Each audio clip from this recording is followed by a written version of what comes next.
Saudara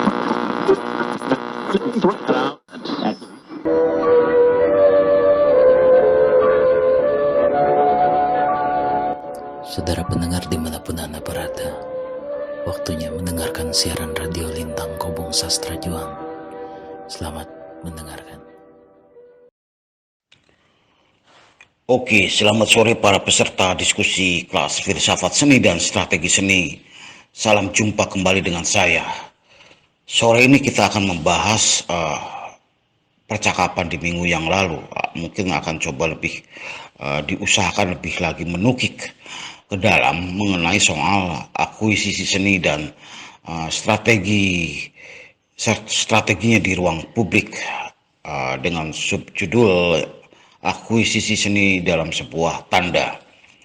Namun sebelum menyampaikan materi itu, saya ucapkan terima kasih pada teman-teman dari Universitas Adibuana Surabaya, dalam hal ini Kaprodi Seni Rupa, terus kemudian komunitas Tabu, ya, komunitas Rumah Kreatif Tabu, dan komunitas Gerbong Bawah Tanah. Sampailah pada percakapan kita satu semester, ya, di mana selama pandemi kita mengisi pikiran-pikiran ini yang sangat mungkin bisa berguna buat teman-teman, bermanfaat buat teman-teman semua, ya, seperti itu. Nah, yang berikutnya adalah bagi teman-teman, nanti panitia akan share sebuah undangan mungkin, ya, atau ya semacam tour juga untuk kegiatan workshop selama 1 bulan. Workshop ini adalah tujuannya bentuk keluaran dari diskusi kita selama 1 semester. Jadi gitu. Nanti bentuk keluarannya adalah kita akan lebih pada penawaran, ya, buat teman-teman yang ingin ikut serta dalam kegiatan pameran tentang seni teks. Nanti bisa gabung dan kita mencoba menggodoknya teks-teksnya seperti apa. Nah, soal tipologinya nanti terserah pada teman-teman, itu pilihan. Tapi pikiran teksnya yang kita nanti bisa diskusikan seperti itu. Nah, itu terus kemudian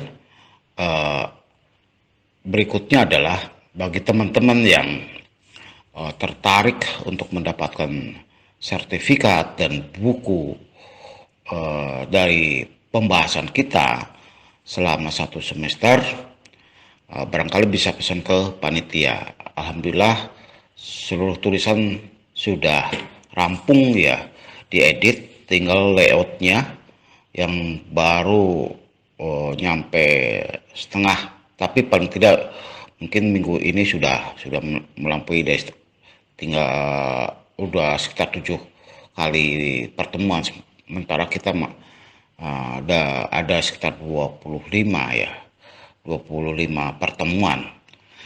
Nanti lagi sedang di layout. Karena apa? Karena ada disertakan juga dalam tulisan itu beberapa foto seperti itu. Jadi agak sedikit lama dikit, tidak jadi soal. Yang penting nanti bisa dicetak, ya, di minggu yang akan datang. Nanti setelah beres dicetak akan dikirim ke para peserta yang mengajukan buku dan sertifikat ini. Oke, kita coba masuk ke materi. Sore ini kita akan membahas akuisisi seni dalam sebuah tanda.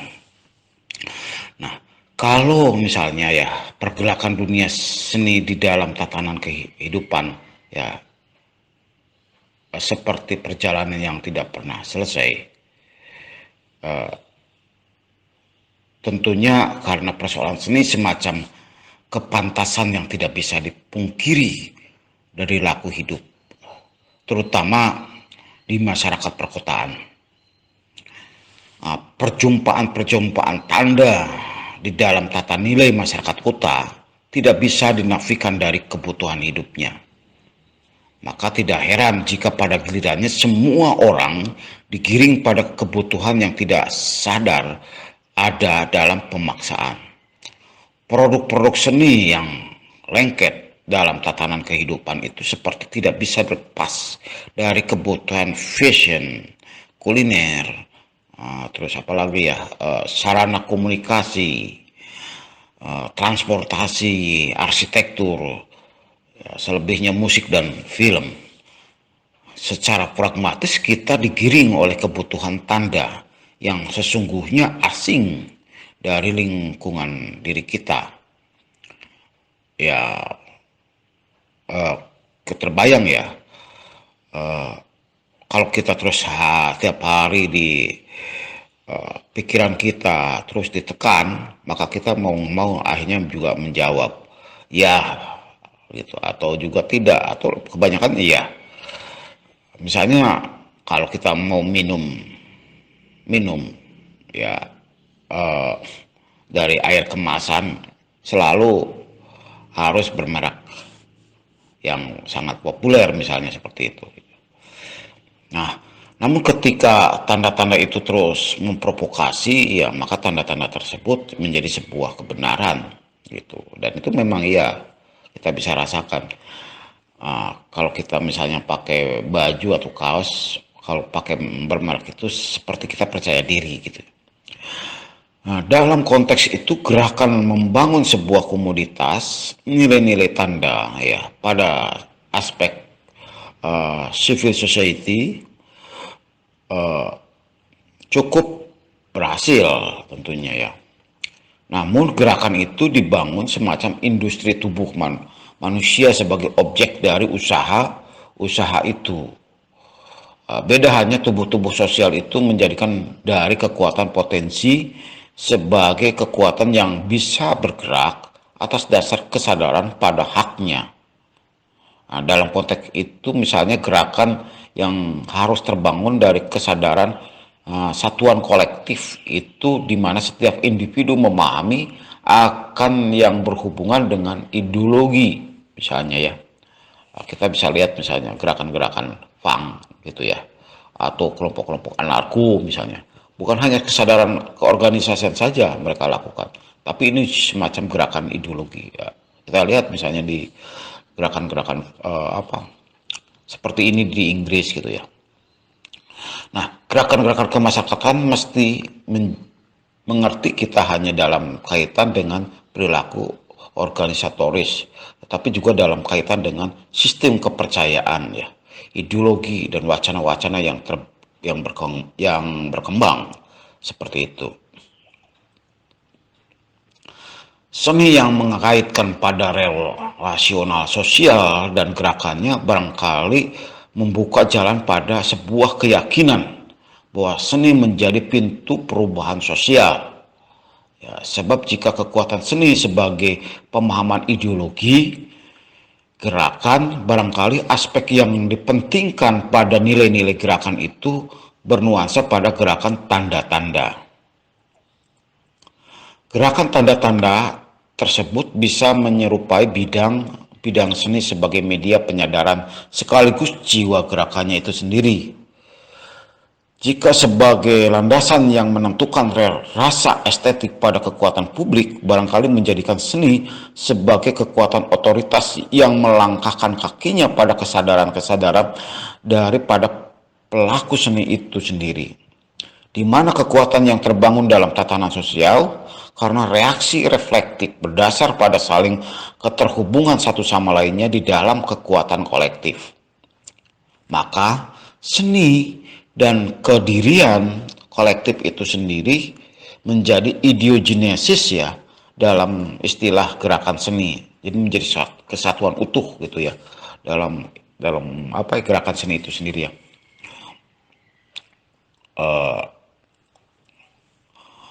Nah, tidaklah mudah untuk menyatukan kesadaran kolektif dengan latar belakang individu-individu yang berlatar belakang sejarah, budaya, dan sosial yang berbeda.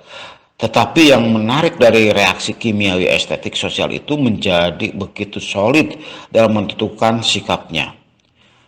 jika bisa melihat bagaimana setiap orang melakukan eksplorasi desain misalnya di dalam dunia virtual. Pembentukan gerakan itu terbangun secara masif karena menggunakan tenaga desentralisasi.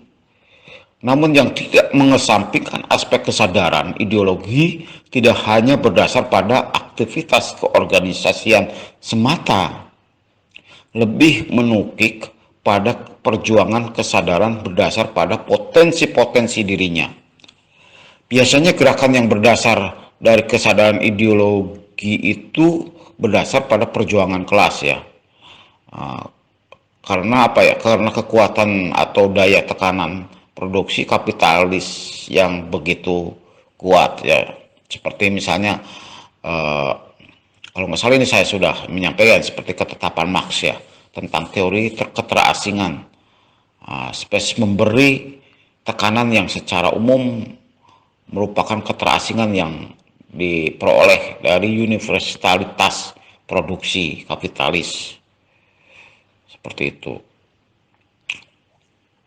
Kekuatan produksi kapitalis yang menggiring publik pada ambang kesadaran dengan tidak sadar, reaksi sosial melegitimasi pada tanda-tanda sebagai ajuan keutamanya. Gerakan yang terbangun dari kekuatan kapitalis itu kadang bisa membentuk kesadaran dua kaki ya sebagai pilihan pilihan sikapnya. Wacana-wacana anti kemapanan dapat memutar haluan ke kanan atau ke kiri. Ya, saya pernah semacam menyaksikan lah ya bagaimana misalnya seharusnya gerakan distro ya di Bandung pada saat sekitar tahun 2000-an lah kalau nggak salah, sebagai gerakan perekonomian alternatif ya, alternatif dari mall seperti itu. Namun pada akhirnya gerakan itu juga menjadi alat strategi kapitalis gitu, yang dikuasai hanya beberapa orang saja. Saya kenal lah orang-orangnya seperti itu, dan itu seperti semacam juragan distro di Bandung. Kemudian tak ayal semangat gerakan itu tersungkur ya pada kuasa kapitalisme yang berkuasa. Ya, akhirnya juga semua digiring ke situ. Lain halnya dengan komunitas-komunitas seni, ya misalnya yang menyerukan anti kemapanan dan memperjuangkan nilai-nilai hak kerakyatan misalnya, dan pada akhirnya juga menjadi strategi untuk masuk ke dalam jurang borjuasi juga. Nah, ini juga sering kita lihat ya seperti itu. Seperti juga kesenian yang seolah menjadi kekuatan keberpihakan mengatasnamakan ruang budaya publik, tapi pada akhirnya itu semacam jargon saja ya untuk kemenangan tunggalnya. Seperti itu. Semua unsur itu membentuk elemen-elemen kunci dari gerakan-gerakan kerakyatan yang muncul dan mesti menjadi objek teori seperti itu. Nah, sebab itu tidak bisa dinafikan realitas dari kekuatan daya kapitalis menonggak di tepian kemenangan. Sementara kedudukan manusia yang seharusnya menjadi keutamaan ya dalam menenggang rasa atas hak-haknya, kembali dalam konteks itu membutuhkan strategi kolektivitas yang sadar penuh atas relasi humanitas. Nah, kesadaran melangkah untuk mencermati dan bersikap dalam gerakan tentu berkaitan dengan strategi-strategi yang terukur ya, hingga keterjebakan pada konsekuensi kausalitas tidak reaksioner seperti itu. Sebab dalam pemahaman gerakan konsekuensi dari pemetaan adalah menjadi ukuran dalam membangun rumusan-rumusan teori gerakan. Generalisasi kausal dalam ilmu sosial misalnya selalu menganggap adanya bauran khas konsekuensi yang diinginkan dan tak diinginkan atas tindakan berdasarkan rasionalisasi perilaku, apakah dilakukan pada tataran kesadaran diskursif atau praktis. Nah, kesadaran diskursif itu pernah saya sampaikan di minggu-minggu yang lalu ya, tentang tanda-tanda diskursif itu. Nah, sebab pada kenyataan bahwa strategi perang tanda tentu menjadi keutamaan adalah terbentuknya alternatif gerakan sebagai kekuatan yang tidak berbatas ya, pada diskursif maupun praktis. Kesadaran menentukan strategi pengambil alihan imaji terumuskan akhirnya ya aspek psikologi ruang dan waktunya. Itu penting. Nah, ya, de facto diletak itulah ya akuisisi seni menjadi layar berkembang. Nah, jika misalnya dari teman-teman yang ingin melakukan konsepsi ini, maka kemudian yang terpenting itu pemahaman-pemahaman psikologi ruangnya dan psikologi gesturnya ya untuk memainkan akuisisi seni di ruang publik itu. Dan kita dan baru kita akan memainkan tandanya seperti apa yang kira-kira bisa menjadi daya buat kekuatan kimiawi estetiknya di dalam tubuh sosial seperti itu. Itu mungkin materi hari ini. Semoga ini menjadi bahan diskursus kita ya nanti, supaya kemudian ini materi ini menjadi hidup. Sebetulnya materi ini cukup masih banyak ya, cuma karena waktunya terbatas. Ini sebetulnya adalah pertemuan ke-26 sebetulnya. Ya, 26. Jadi, tapi lah tidak menjadi soal. Yang penting kita terus belajar dan kita terus tidak harus birokratis gitu ya. Jadi tidak menarik sebetulnya kalau belajar keilmuan secara birokratis itu. Nah, karena masalah waktu aja ini sebetulnya. Ya oke.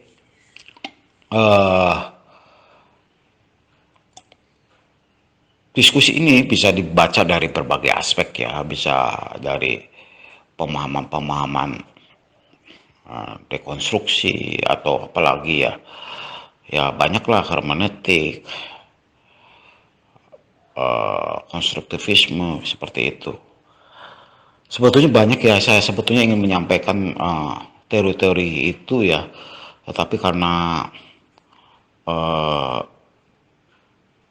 saya banyak kerjaan juga, banyak kegiatan, jadi ya udah nanti kita berbagi aja lah. Nanti lain kali saya ingin menyampaikan itu aspek-aspek cara alat membaca karya seni seperti itu. Oke, silakan teman-teman menyimak dan mari kita berdiskusi.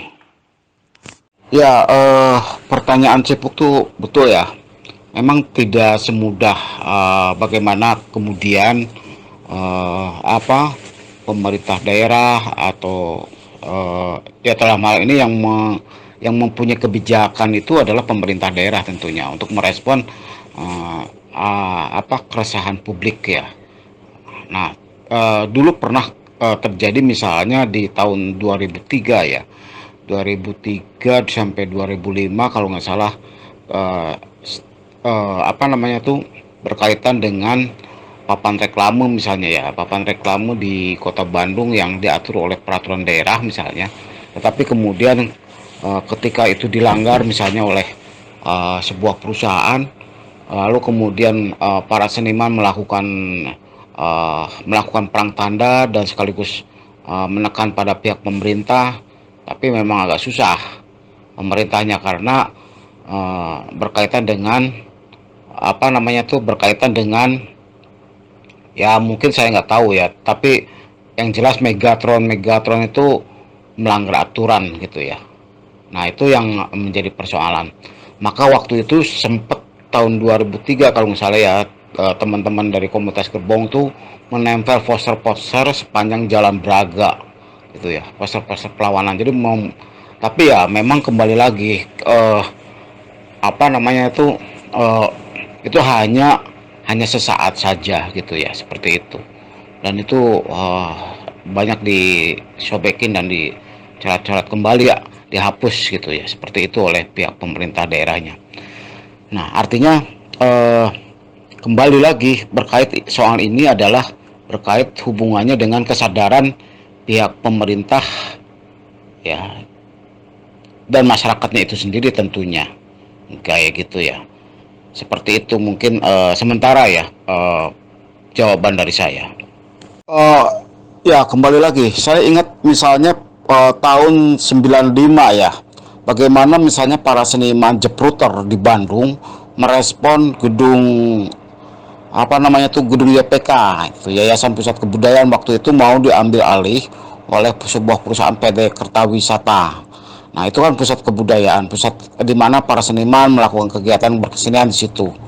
Waktu itu kebetulan lagi pameran, tiba-tiba di apa namanya itu sekat oleh pihak PT Kertawisata. Nah, dengan reaksi para seniman, seniman melakukan kegiatan action misalnya di situ ya. Ada ya istilah orang Bandung itu, seniman-seniman Bandung sebut ngejeprut lah gitu. Kita ngejeprut, melakukan tanding tanda gitu ya.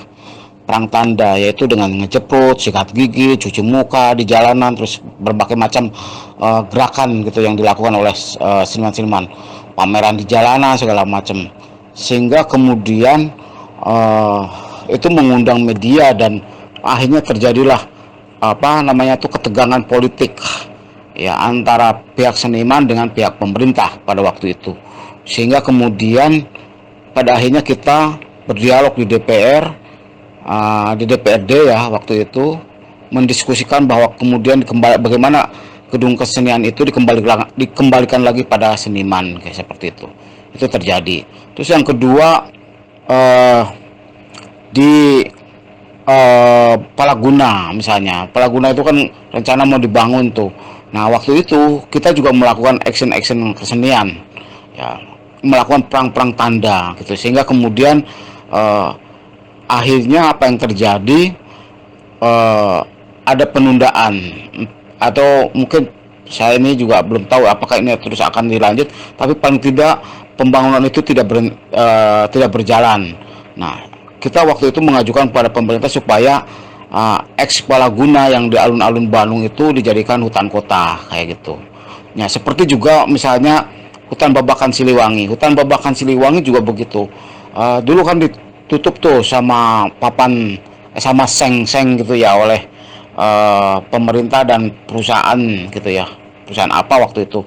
Nah kita melakukan action painting, lukis di seng-seng yang ditutup hutan Siliwangi itu, yang menutup hutan Siliwangi itu, dan kita lukis gitu ya semua itu, dan kita melakukan performance art, macam-macam kegiatan supaya kemudian hutan itu tidak diambil alih oleh pihak pemerintah. Jadi kita melakukan kegaduhan ya, kegaduhan politik kebudayaan atau kesenian, sehingga pada akhirnya hutan kota itu dikembalikan lagi menjadi hutan kota gitu ya. Artinya kontrak antara pemerintah dan perusahaan yang akan membangun kawasan itu dihentikan, seperti itu.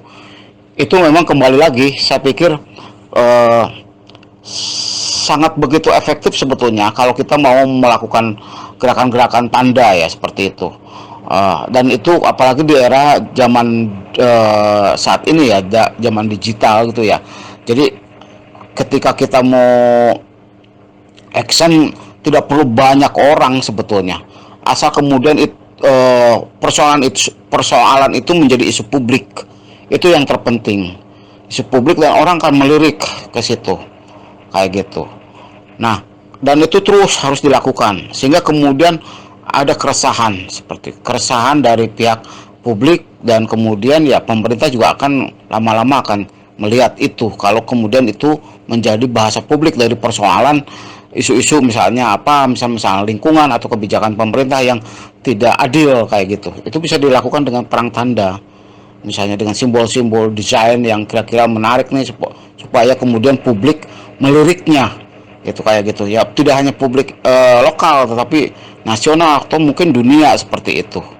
Nah waktu kasus Babakan Siliwangi, terus kemudian Punclut, itu sampai kita menyebarkan paham itu, tanda-tanda itu sampai ke tingkat internasional seperti itu, dan publik menilainya, melihatnya seperti itu. Tentu strateginya adalah bagaimana kemudian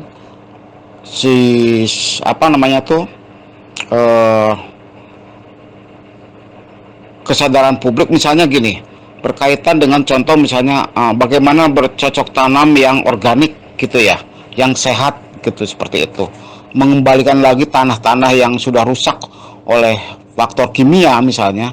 Maka kemudian bagaimana seniman melakukan kampanye kesadaran pada masyarakat berkaitan dengan bercocok tanam yang organik seperti itu.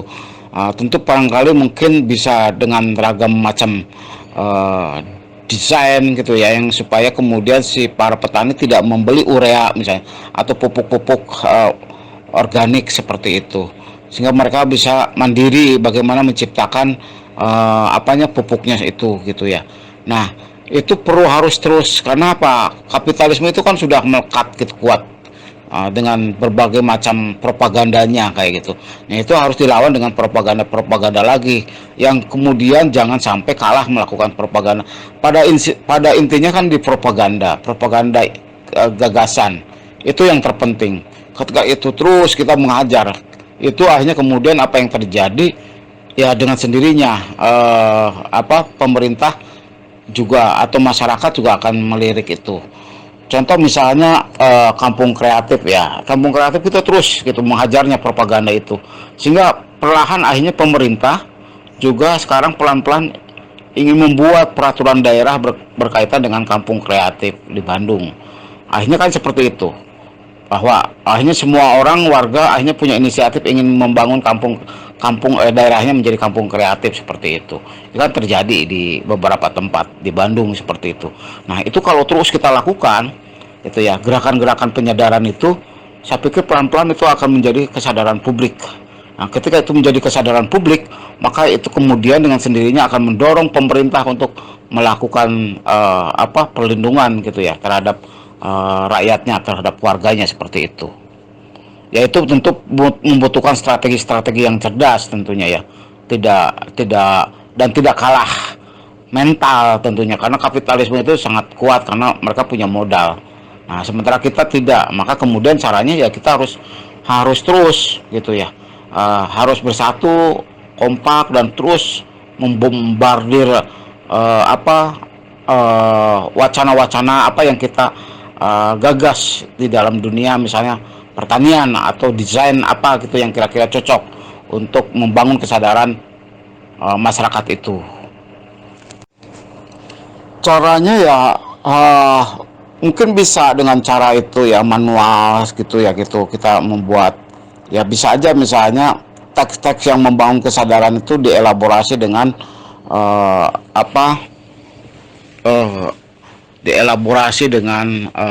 bentuk performance atau apalah gitu ya. Tapi kan tenaganya cukup begitu agak berat gitu ya. Tapi kalau misalnya di dunia medsos semua orang memakai HP gitu ya, smartphone gitu ya, hampir semua orang. Nah, itu aja diserang terus gitu, tiap hari aja gitu teks itu, sehingga misalnya pesan apa yang disampaikan oleh Cipuk terbaca oleh orang tuh, apa ini sih maksudnya gitu, apa ini, dan itu terus gitu dilakukan terus gitu. Misalnya dulu pernah kita bikin save KPK gitu ya, cecak melawan buaya terus kayak gitu kan jadi rame tuh. Nah, maksudnya coba aja dibikin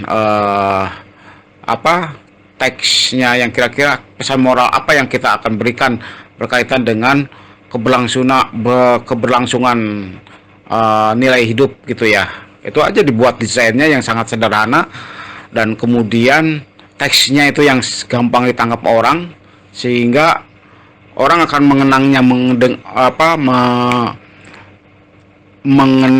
mengenangnya dan mengingatnya seperti itu. Seperti apa yang ditulis Wiji Tukul misalnya dengan satu kata, lawan, dan itu sampai sekarang gitu. kata-kata itu tuh terus kita mengingat, kalau kita menyebutkan kata lawan, ingat wiji tukul, seperti itu. Eh, Lawan itu jadi semacam apa ya? Jadi semacam jargon dari perjuangan kayak gitu, atau semacam spirit gitu ya dari perjuangan. Nah, saya pikir mungkin Cipuk juga bisa seperti itu melakukannya. Misalnya membuat apa ya? Misalnya di Bandung masyarakatnya tidak begitu sadar dengan lingkungan, misalnya bikin teksnya aja yang berhubungan dengan lingkungan, dan itu terus diajar terus tiap hari gitu. Sehingga orang mengingat itu sebagai sesuatu gitu, kayak gitu. Mungkin itu kayak misalnya kalau di dalam dunia filsafat ada cogito ergo sum misalnya, dan itu semua orang yang pernah belajar filsafat ingat itu gitu loh. Bicara filsafat bicara itu gitu, kayak gitu. Nah, itu yang kemudian saya pikir terus harus di apa, dipublish terus seperti itu. Ya, Ibu Teti ya, sebetulnya memang begitu ya, di kalangan masyarakat yang cenderung secara budayanya itu pragmatis, memang secara psikologi sebetulnya gampang capek, gampang lelah, gampang bosan. Karena yang terpenting adalah apa keuntungannya buat dia gitu, buat masyarakat. Itu kekurangannya dari masyarakat kita. Jadi mereka ingin pada dasarnya cepat, gampang gitu ya, gampangan saja. Kalau segala sesuatu harus ada selesai. Kalau kita misalnya lihat aja anak-anak mahasiswa melakukan kegiatan KKN kayak gitu ya di desa-desa, ya awal-awalnya mereka misalnya membangun jembatan, oke, di ini ya, dirawat bareng-bareng, tapi setelah itu jarang juga mereka menjaganya seperti itu. Nah, itu sering terjadi memang di masyarakat-masyarakat yang cenderung sudah lama memang ditekan dengan kekuatan-kekuatan pragmatisme. Jadi penyakit dari kesadaran berproses itu ada tiga hal. Pertama memang pragmatis ya, kedua vandalis, ketiga birokratis kayak gitu. Ini penyakit di masyarakat postkolonial sebetulnya. Nah, bagaimana caranya untuk apa? Untuk membangun kesadaran dan keuletan mereka gitu ya, supaya terus mereka mau terus berjuang kayak gitu-gitu. Bahwa segala sesuatu itu tidak gampang gitu. Dilakukannya harus ada proses gitu ya. Nah, tentu barangkali ini yang perlu dilakukan oleh teman-teman. Misalnya bagaimana caranya, yaitu harus melakukan gerakan-gerakan edukasi tentunya ya. Itu yang paling utama. Pendidikan sejak usia dini. Anak-anak itu harus diajarkan dengan cara memahami proses. Cara bagaimana proses itu dilakukan. Jadi jangan sampai anak-anak dari sejak dini itu diajarkan hal-hal yang sifatnya pragmatis. Kalau misalnya contoh gitu ya, zaman saya dulu bagaimana cara membuat misalnya layangan, kita diajarin prosesnya bagaimana meraut apa, bambu segala macam gitu, sampai kemudian mengelem kertasnya, menggunting kertasnya, terus setelah itu mewarnainya seperti itu. Jadi ada proses, jadi tidak ujuk-ujuk gampang begitu saja. Nah, itu yang mengakibatkan si mental anak itu mental yang gampangan, segala sesuatu cepat gitu, bahwa segala sesuatu harus selesai. Nah, tanpa tahu proses pencarian medianya seperti apa. Nah, itu saya pikir kembali lagi, kalau melihat peta psikologi masyarakat kita, kembali lagi bahwa dunia pendidikannya sejak usia dini mengajarkan tentang proses itu menjadi keutamaan, seperti itu, menjadi penting. Jadi memang harus ada pendidikan dari situ. Nah, generasi-generasi kita yang generasi terutama anak-anak kita ya, kalau kita memang tahu prosesnya ya, karena sejak kecil kita diajarkan oleh orang tua kita berproses gitu ya. Tapi untuk anak-anak sekarang karena ajaran kita gitu ya, sehingga kemudian mereka tidak mengenal proses. Nah, akhirnya mentalnya menjadi mental pragmatis, dan itu menjadi problem seperti itu.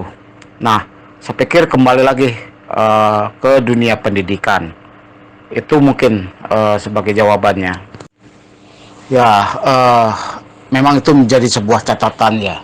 Seringkali memang apa, catatan-catatan kita juga mencatat sebuah peristiwa-peristiwa di masa lalu ya, misalnya kayak gitu. Memang itu semacam sejarah gitu ya. Tapi mungkin perlu ada gerakan lain yang bagaimana menghentikan misalnya pembangunan yang sudah merambah ke wilayah perusakan lingkungan. Nah, itu perlu. Nah, caranya bagaimana seni masuk ke wilayah itu? Selain tentu ada catatan-catatan sejarah, misalnya apa yang dilakukan Cipuk misalnya ya. Tempo hari misalnya kami mencatat bagaimana misalnya hutan Siliwangi itu supaya tidak dirusak gitu ya. Maka kemudian kita melakukan gerakan seperti itu. Nah, saya pikir mungkin catatan-catatan penting itu suatu saat Cipuk misalnya memamerkan karya itu, terus kemudian mendiskusikannya dengan pihak lembaga-lembaga terkait kayak gitu ya. Itu sebagai sebuah cerminan bahwa gambar itu kan sebagai cerminan ya, representasi gitu ya.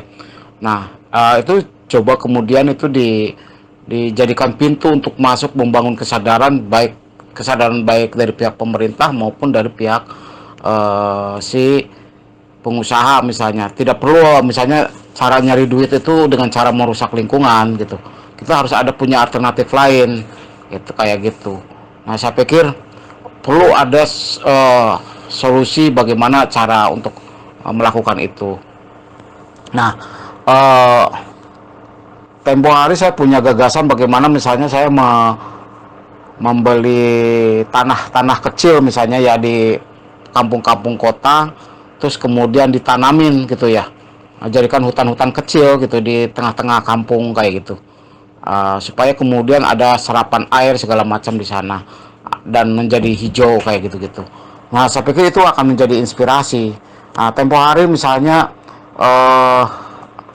saya ditawarin misalnya di daerah Punclut tuh ada sekitar lahan tanah yang cukup besar ya waktu itu. Nah, saya rencana ada memang membuat hutan kecil gitu ya di tengah Punclut. Nah, saya pikir itu kan bentuk gerakan yang bisa membuat inspirasi, walaupun kemudian memang tidak begitu kuat gitu perbandingan antara 10% dengan 20% atau 80% misalnya.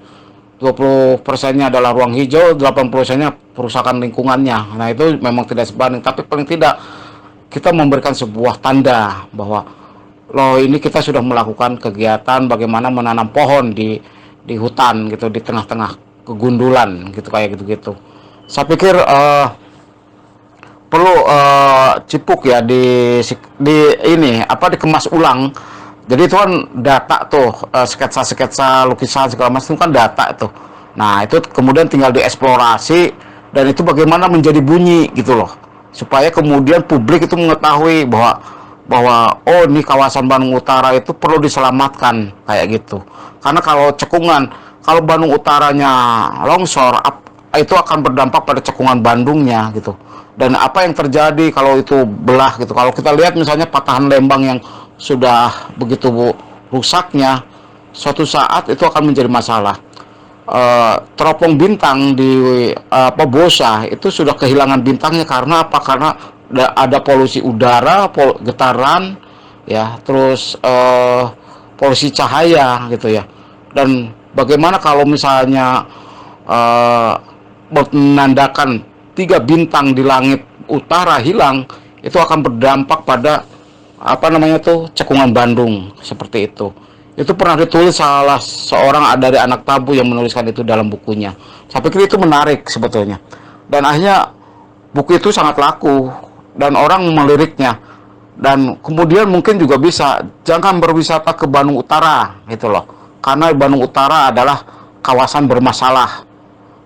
Bisa aja hanya orang-orang yang bikin kafe-kafe di Bandung Utara, bikin restoran atau gedung-gedung kesenian di Bandung Utara akan ditinggalkan orang kayak gitu.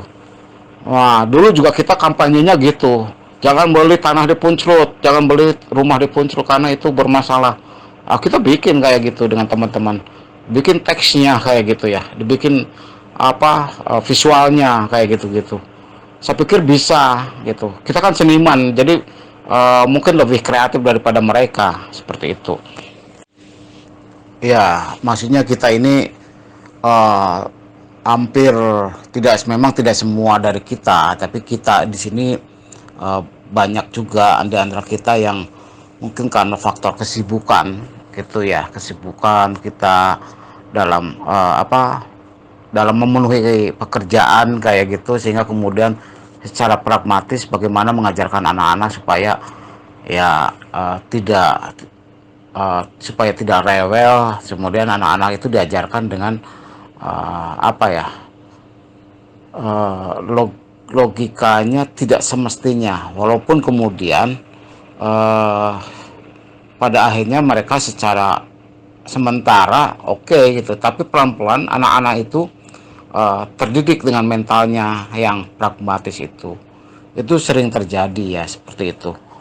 Nah, misalnya supaya anak tidak rewel, terus dikasih HP, anaknya bermain dengan HP-nya. uh, Padahal menangis itu juga bagus sebetulnya, biar bagaimana anak-anak tuh belajar menangis kayak gitu, bagaimana anak-anak tuh belajar rewel, biar kemudian dia punya daya kritis kayak gitu. Nah, tapi kadang orang tua tidak mau tahu karena mungkin merasa terganggu dengan kerewelan anak-anaknya itu, sehingga kemudian dia cari jalan pintas supaya kemauan anak-anak itu ya udah di stop gitu. Uh, Padahal dengan cara seperti itu berdampak tidak baik, misalnya seperti itu. Itu terjadi. Bagaimana anak-anak itu misalnya ingin beli sesuatu, ya udah dibelikan dengan gampang tanpa ada proses bagaimana cara mendapatkan benda itu, seperti itu. Nah, dulu zaman saya kecil, bagaimana misalnya orang tua saya mengajarkan saya, kalau kamu pengen dapat mainan, kamu harus belajar membuatnya. Bagaimana proses membuatnya dari media-media temuan. Itu cara mengajarkan nenek saya pada saya. Nah, kalau misalnya siang saya nakal dengan saudara, misalnya ribut, dia tidak gebukin saya, tapi kemudian malamnya kita kumpul, terus nenek saya mengajarkan dengan dongengnya, bohong, tapi dengan ilustrasi yang lain, dan pelan-pelan saya jadi mengerti, oh gitu. Cara dia mengajarkan saya itu adalah dengan cara seperti itu. Hanya kita diajarkan bagaimana bernarasi, bagaimana berimajinasi seperti itu, bagaimana berproses kayak gitu-gitu. Nah, hal-hal gitu tuh udah pelan-pelan hilang sekarang, seperti itu. Itu terjadi kayak gitu. Ya, tidak semua ya. Banyak juga orang orang tua kita yang masih memahami soal-soal proses itu gitu ya. Mungkin itu. Oh iya, di era saat ini ya, memang sangat ironis ya, Bu Teti, bahwa eh, orang saat ini itu, masyarakat terutama ya kaum kaum muda yang baru berkeluarga, dia capek usaha kerja di pusat-pusat kota, terus hanya ngumpulin uang untuk rekreasi gitu ya, seperti itu, mencari tempat-tempat pedesaan, tempat-tempat yang alamiah kayak gitu ya, laut, gunungan kayak gitu-gitu. Seperti itu, jadi mereka larinya ke situ. Hmm, dan akhirnya dalam konteks ini uh, orang memanfaatkan psikologi itu dengan membuat kafe, restoran yang bernuansa alam kayak gitu. uh, saya ingat misalnya dalam disertasinya Profesor Rohendi tentang ekspresi orang-orang miskin, itu banyak karya-karya orang-orang masyarakat kita yang direproduksi dan ditempatkan di tempat-tempat yang sangat high kayak gitu ya. Sangat apa ya namanya tuh, untuk masyarakat ini, untuk perjamuan masyarakat perkotaan seperti itu, dikemas sedemikian rupa. Misalnya contoh lotek misalnya, atau karedok, atau misalnya surabi, terus apa lagi ya, rujak cingur gitu, diolah gitu ya sedemikian rupa, ditempatkan dikemas sedemikian rupa, dikasih tempat duduk yang enak semacam gitu ya. Nah, padahal yang menciptakan itu nggak tahu gitu kan, itu kan sebetulnya ada karya-karya orang-orang masyarakat biasa-biasa, tapi kemudian itu dieksplorasi oleh mereka, dijadikan sebuah sajian ya sangat eksklusif seperti itu. Itu terjadi. Nah, saya ingat tulisannya Profesor Hendy itu dengan soal ini. Ya, kata endisme itu sebetulnya dipopulerkan oleh Fukuyama ya. Fukuyama itu sebetulnya berpikiran bahwa dunia ilmu pengetahuan pada akhirnya akan selesai, pada akhirnya akan berhenti. Tapi kemudian konsepsi Fukuyama ini juga ditolak habis oleh Derrida bahwa tidak ada endisme di dalam dunia pengetahuan. Maka kemudian lahirlah pemikiran dekonstruksi seperti itu. Nah, itu yang dibantah oleh pemahaman dekonstruksinya Fukuyama, Derrida. Nah, dalam konteks kita tentang endisme itu, misalnya ketika kita sudah berhenti tidak mau berpikir berkaitan dengan bagaimana perkembangan kebudayaan atau peradaban gitu ya umat manusia.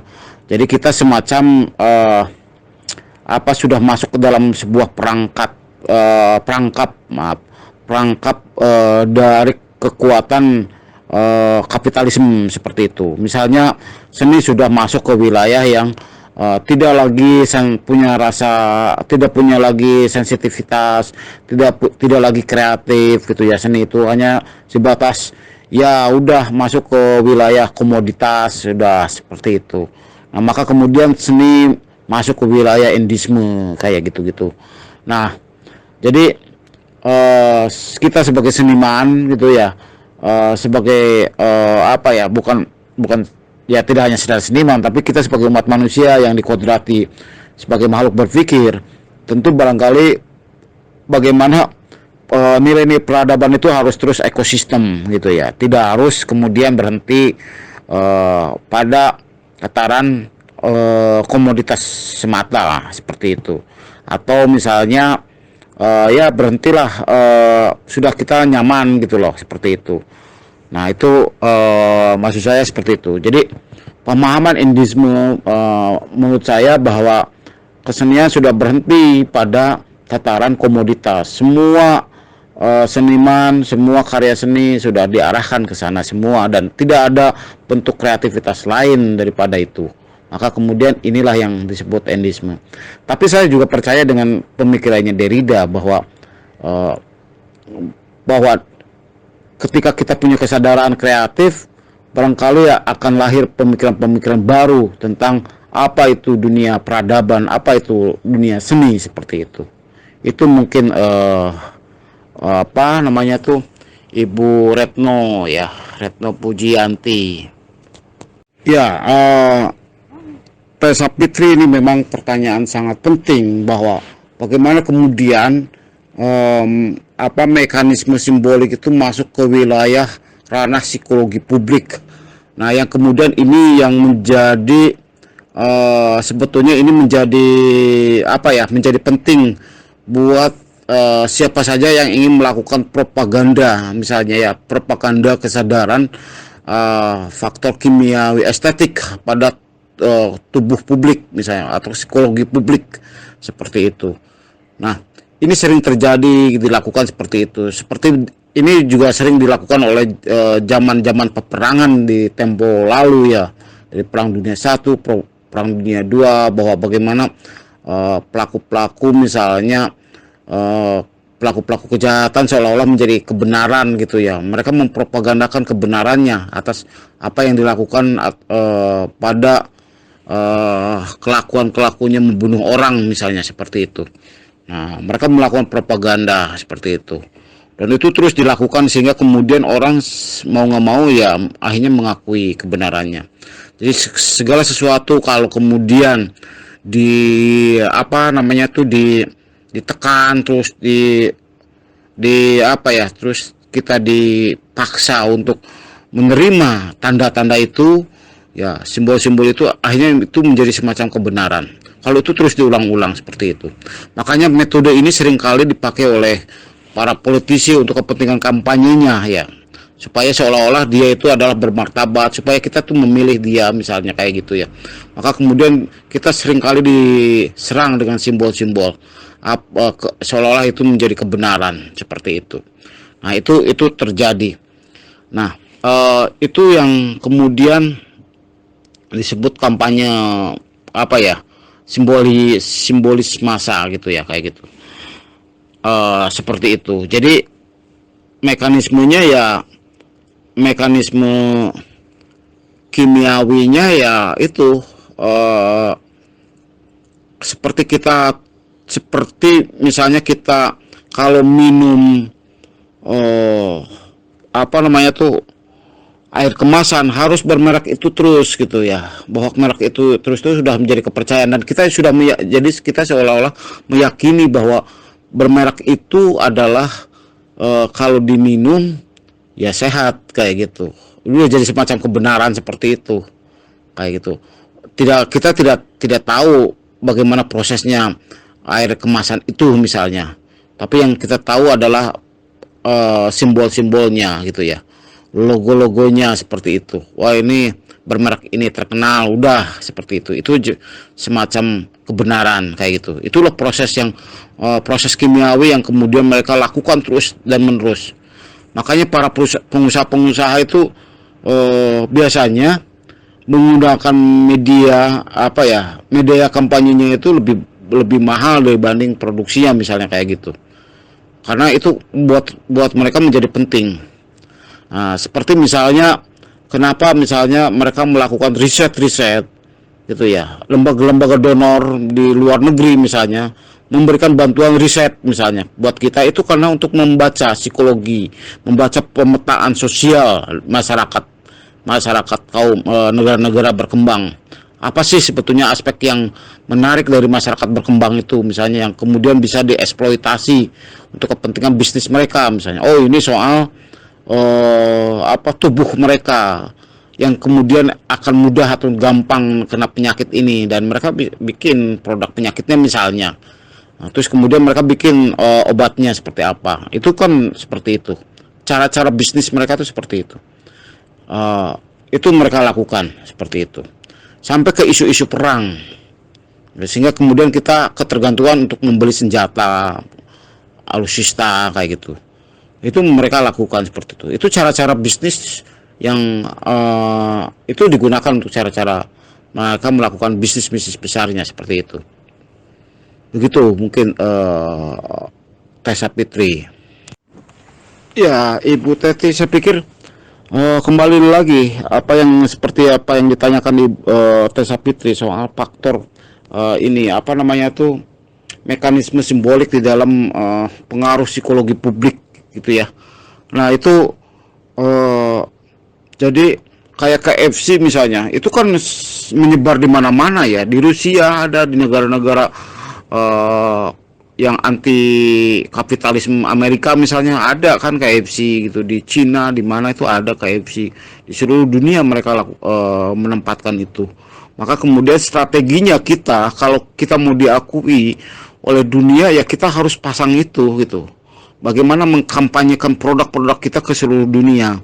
Makanya tempo hari saya sempat memberikan masukan pada pemerintah bahwa bagaimana bahasa Indonesia itu bisa menjadi bahasa internasional. Ya nggak mau bagaimana strateginya, yaitu caranya setiap kedutaan-kedutaan itu harus buka kelas-kelas bahasa Indonesia, kebudayaan Indonesia kayak gitu. Karena kalau bicara tentang kebudayaan, salah satunya adalah bahasanya itu sendiri kayak gitu. Kalau bahasa kita habis oleh bahasa-bahasa asing ya dengan sendirinya nilai-nilai kebudayaan kita perlahan-lahan patah seperti itu. Nah, itu yang kita harus lakukan. Jadi bagaimana strateginya adalah membahasakan produk kita menjadi bahasa publik dan mempublikkan simbol kita menjadi bahasa publik gitu ya. Karya seni yang kita tahu misalnya ya, lukisan kayak gini tuh lukisan apaan, dan itu semua orang tahu. Puisinya Aku itu adalah Hairil Anwar, itu semua orang tahu. Karena apa? Karena terus dipublish. karena terus dikampanyekan, dan karena terus itu menjadi sebuah sistem bagian dari contoh-contoh sistem pembelajaran sastra, misalnya pengenalan sastra di sekolah-sekolah gitu, Khairil Anwar kayak gitu-gitu. Nah, bagaimana karya-karya kita itu bisa diterima secara psikologi publik bahwa itu adalah karya kita. Nah, itu yang harus terus kita lakukan. Tanpa itu karya kita tidak akan dikenal publik. Makanya strateginya adalah bagaimana membahasakan publik karya kita menjadi bagian dari kehidupan publik itu sendiri, kayak gitu. Ya,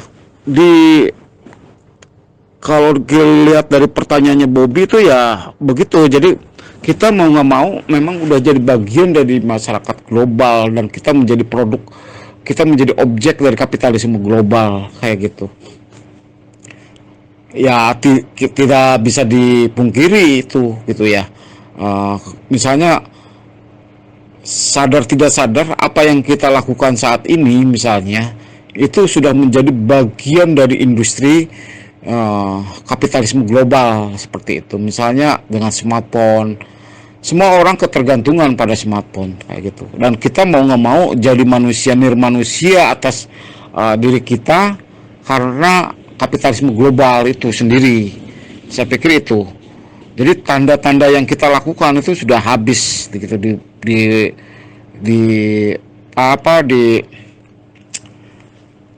seolah-olah kita kehilangan jati diri gitu, kayak gitu. Dan itu terjadi tidak hanya di Indonesia, hampir di seluruh dunia seperti itu. Nah, siapa yang berkuasa itu yang mereka mendapat keuntungan besar. Misalnya produk-produk kapitalisme itu, misalnya kayak Apple, terus apalagi tuh ya, produk Cina misalnya juga ya sekarang lagi menguasai kan, seperti itu. Jadi tidak ada negara yang punya kekuatan secara mandiri gitu ya. Ya mau nggak mau mereka jadi akhirnya ikut ke pasar itu. Dan akhirnya ya mau nggak mau kita dikendalikan oleh pasar global itu sendiri. Kalau kita tidak ikut ya akhirnya kita juga menjadi kelaparan, jadi mati. Nah, untuk proses kayak ahimsanya si Mahatma Gandhi gitu, masalahnya rakyatnya kita itu siap nggak? Nah, itu menjadi persoalan.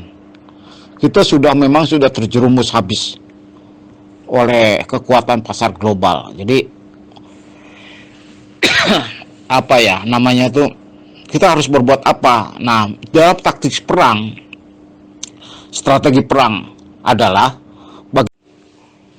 bagaimana kemudian kita bisa bertahan hidup di dunia yang sekarang ini sudah hampir kering kerontang karena dikuasai oleh kekuatan kapitalisme global ya. Terbukti dengan pandemi ini ya, kita bisa mengukur misalnya bagaimana Jepang, Singapura gitu ya, termasuk kita Indonesia udah kehilangan orientasi. Nah, bagaimana cara kita menjadi mandiri, jadi semacam, malahan saya berpikir bagaimana kemudian kita harus tidak ketergantungan pada kapitalisme global. Nah, itu kembali lagi pada negara dan masyarakatnya sendiri, rakyatnya sendiri siap nggak apa yang kita harus lakukan. Misalnya mencontoh pada gerakan yang dilakukan, misalnya inspirasinya dari Gandhi, misalnya Mahatma Gandhi. Nah, itu problem tadi karena dilihat bahwa masyarakat kita itu masih masyarakat pragmatis, karena sekian lama kita dijajah, sekian lama kita diperlakukan dengan model-model kolonialisme. Nah, ketika kita masuk ke post kolonial ya kita masih seperti perilaku masyarakat yang tertekan, menerima, jadi pragmatis, vandalis, birokratis seperti itu. Itu yang terjadi. Berat memang untuk menentukan sikap kita untuk berdiri di atas kaki kita sendiri. Itu tidak mudah. Itu butuh strateginya. Strateginya adalah kesadaran publik dan kesadaran pemerintah itunya sendiri. Ya, Bu Teti tinggal tulis aja. Saya pikir produk-produk yang dibuatnya ditulis dengan teks-teks yang kira-kira mengenal Bu Teti gitu ya. Jadi itu semacam semacam jargon dari pemikiran Bu Teti di sebuah produk kayak gitu, supaya kemudian orang mengetahuinya, mengenalnya. Sebetulnya itu saja teknisnya. Jadi apa namanya tuh, ya kembali kalau kita ingin teks kita, pikiran kita ingin diketahui publik, ya kita harus rajin-rajinnya bahwa teks kita harus dipublish, itu aja rumusnya.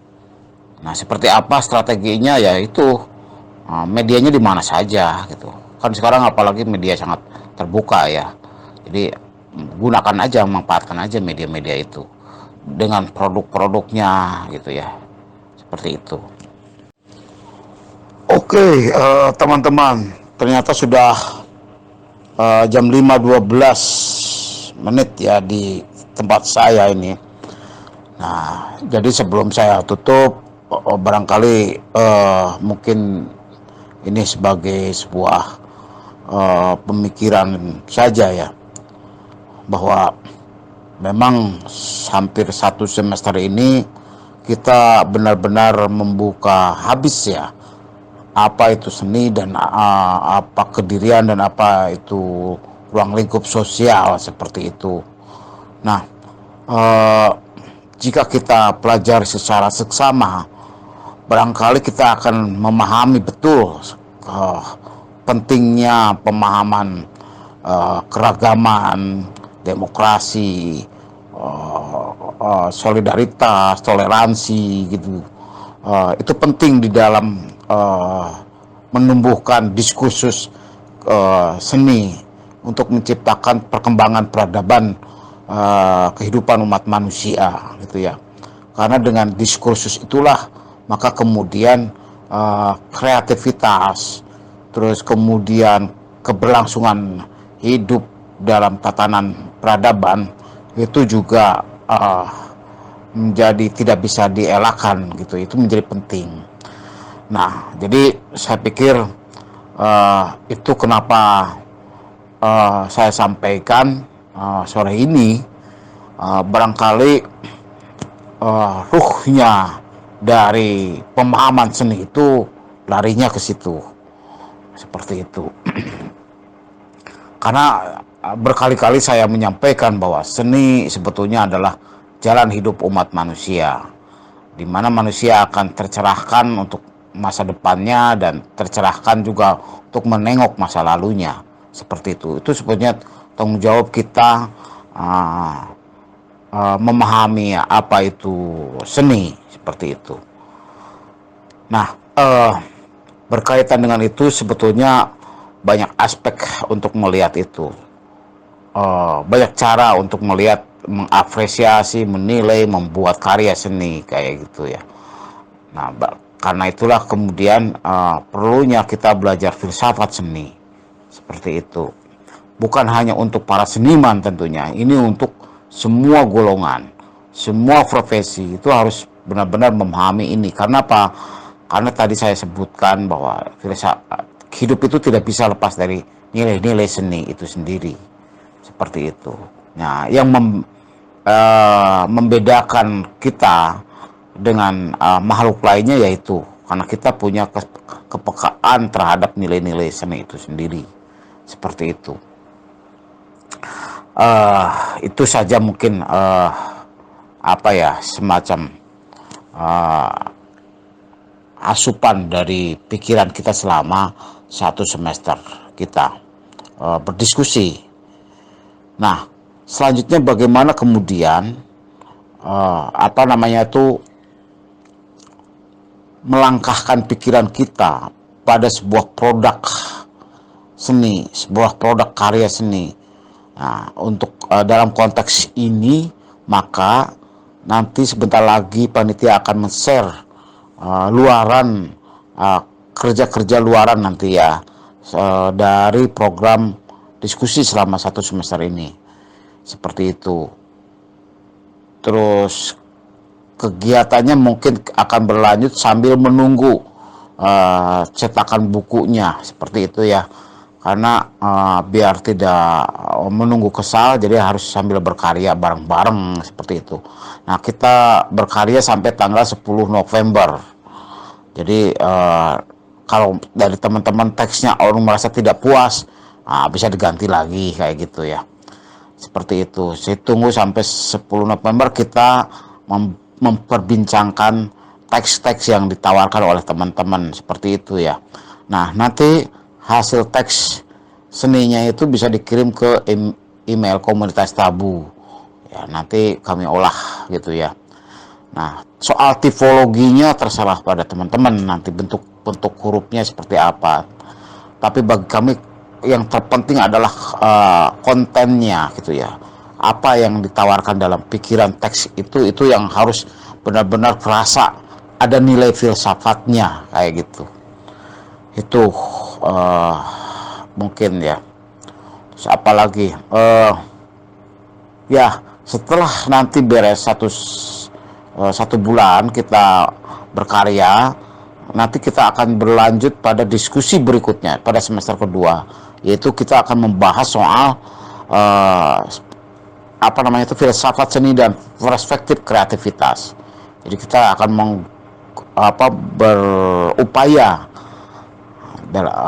berupaya dalam memahami apa itu sebetulnya kreativitas dan apa itu sebetulnya filsafat seni yang berhubungan dengan kreativitas.